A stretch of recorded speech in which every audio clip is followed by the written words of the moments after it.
Why does it feel like everything is getting more expensive, but your paycheck barely moves?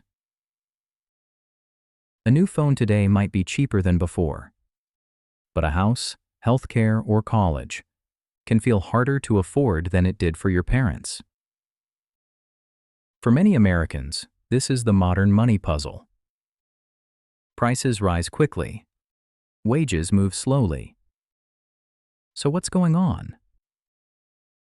For a long time in the United States, wages and productivity grew together. From about 1948 to the early 1970s, when workers produced more value per hour, their pay increased at almost the same pace. If the economy grew, workers shared the gains. But starting in the late 1970s, something changed. Productivity kept rising. Workers kept producing more, but wages stopped keeping up. Since then, the value workers create has grown far faster than their pay. This break is one of the biggest reasons wages feel stuck today. To understand why prices go up while wages lag behind, we need to look at a few structural forces shaping the modern economy. These forces affect how income is distributed, how companies pay workers, and how fast wages can adjust. None of these forces work alone. They interact with each other. And together, they create a system where prices can move quickly, but wages often stay behind. Workers today produce far more than workers decades ago. Technology, better tools, and better systems have made work more efficient.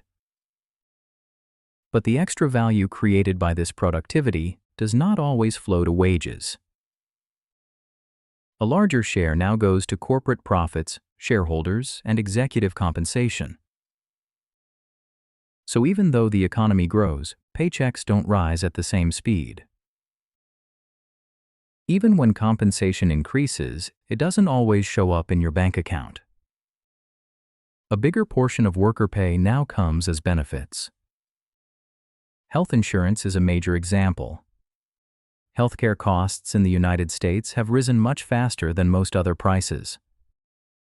So, when employers spend more on insurance, that money often comes out of what could have been wage increases. From the company's perspective, labor costs rise. From the worker's perspective, take-home pay barely changes. In many industries and regions, fewer companies are hiring. This reduces competition for workers.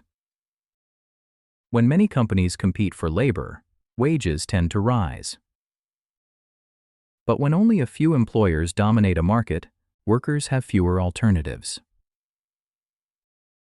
With fewer options, workers have less leverage to negotiate higher pay.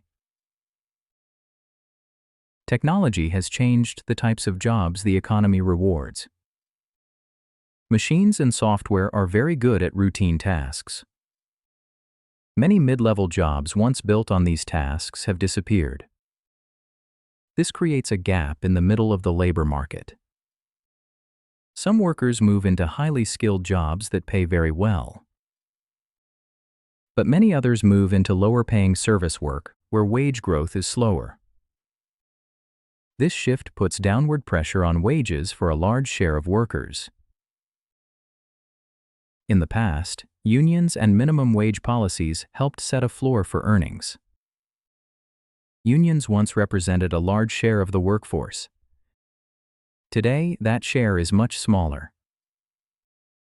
When workers organize together, they can negotiate for better pay.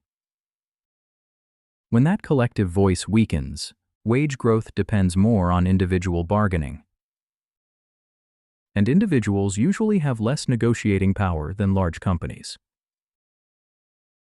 Prices can change almost instantly. Gas prices can rise overnight. Grocery prices can shift within weeks. But wages adjust slowly. Most workers discuss pay once a year or when changing jobs. So, when inflation rises quickly, prices move first. Wages often follow months or even years later. This delay means people can be paying today's prices with yesterday's salary.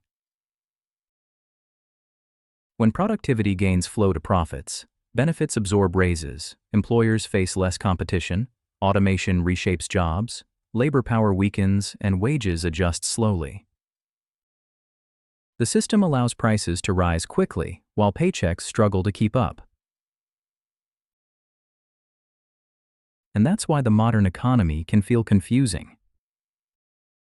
Growth can look strong on paper, but everyday life can still feel more expensive. Because rising prices and slow wages are not caused by one problem. They are the result of many forces working together. This is Simple Explain, complex ideas simply explained.